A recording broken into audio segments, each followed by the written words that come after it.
ప్రేమ, ఆప్యాయతలు, ఆత్మీయతలు పంచి మీకు దగ్గరైన వారిని మీ సర్వస్వం అనుకుంటారు. వారి ప్రేమ మీకు ఒక కొత్త జీవితాన్ని పరిచయం చేస్తుంది. మిమ్మల్ని వారితో ఇక మీ బంధం శాశ్వతం అని అనుకుంటారు. కానీ జీవితం అనే పదానికి ఎవరికి సౌకర్యవంతంగా ఉన్న నిర్వచనాలు వారు ఎంచుకుంటారు.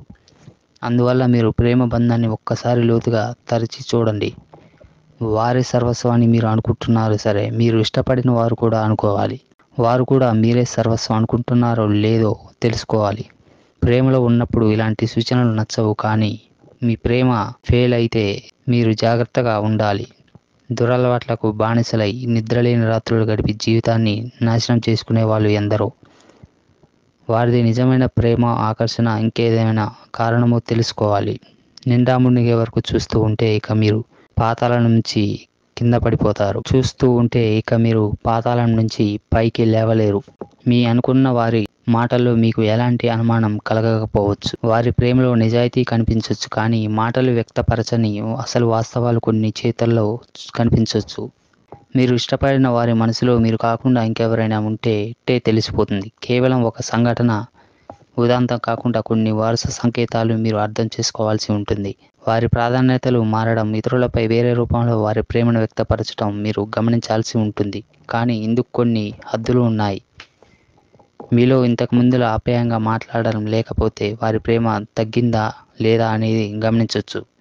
ఈ పరిమాణంలో మీ నుంచి ఎలాంటి తప్పు లేదని మీరు నిర్ధారించుకున్నాక అందుకు గల కారణాలు అర్థం చేసుకోవాలి.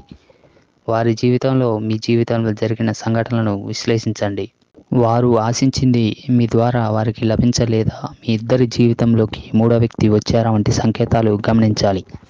మూడో వ్యక్తిపై వారి ప్రేమను ఏ రూపంలో వ్యక్తపరుస్తున్నారో గమనించాలి.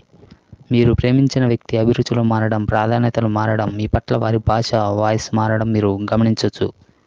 మిమ్మల్ని పిలిచే విధానము మారుతుంది. అంటే వారి జీవితంలో మీ పాత్ర ముగిసిందేమో అని గమనించాలి. మీరు ప్రేమించారు, శాశ్వతంగా బంధంలో ఉండిపోదామనుకున్నారు, కానీ అవతల వ్యక్తికి కూడా వీలు కావాలి. అందుకు పరిస్థితులు సహకరించాలి. ఒకవేళ అలా సాధ్యం కానప్పుడు వారు మీతో బంధం తెగదింపులు చేసుకోవడంలో భాగంగా మీతో సరిగా ఉంటున్నారో లేదో గమనించాలి. ఇలాంటి పరిస్థితిలో తప్పంతా మీపైనే వేసుకుని ఇక జీవితం ముగిసిపోయిందనుకోవద్దు. నేరుగా చెప్పలేకపోవచ్చు. మీరు ఇష్టపడిన వాళ్ళు మొదట్లో మిమ్మల్ని ఇష్టపడ్డ అనివార్యమైన పరిస్థితుల కారణంగా మిమ్మల్ని దూరం పెట్టవచ్చు. మీరు భావోద్వేగాలను అదుపులో పెట్టుకోలేని వారు భావిస్తే మీకు చెప్పేందుకు ఇష్టపడరు. అయితే ఎవరిని బలవంతంగా ప్రేమించగలిగేలా చేయలేమని గుర్తుంచుకోవాలి. అలాగే మీరు బతిమాలేందుకు ఎంత తగ్గినా దిగజారిన ఫలితం ఉండదని గమనించాలి. మీరు ఎంత నిజాయితీగా ఉన్నా, మీరు ఎంత ఏడ్చినా ఫలితం ఉండదు. మీరంటే ఇష్టం తగ్గిన వారు మీ ప్రయత్నాలను ఎలా ఇష్టపడతారు? మీ పాత్రతో అవసరం లేకపోవచ్చు. మీ మధ్య కమ్యూనికేషన్ తగ్గిందని గమనించారా? ఏ ఒక్కరి జీవితంలో మీరు ప్రధాన పాత్ర కాదని గుర్తించాలి. మీరు ప్రేమించిన వ్యక్తి జీవితంలో మీ పాత్ర అవసరం లేదని ఇక వారు భావించినట్టు మీరు గుర్తిస్తే వారి నిర్ణయాన్ని గౌరవించండి. మిమ్మల్ని మీరు తక్కువ చేసుకోవడం లేక అవతలి వారి నుంచి వ్యాలిడేషన్ కోరుకోవడం అస్సలే వద్దు. మీ వ్యక్తిత్వానికి ఇంకొకరి సర్టిఫికేట్ అవసరం ఉండదు.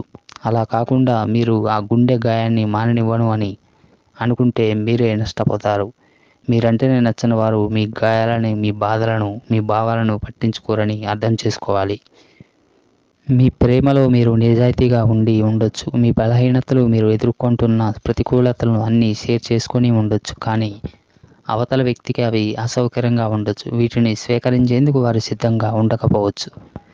లేదా వారు ఆశించిన ప్రేమ మీ వద్ద దొరకదని తెలియడంతో వారు మిమ్మల్ని దూరం పెట్టవచ్చు. అప్పుడు కూడా తప్పు మీదేనంటూ కుమిలిపోవద్దు.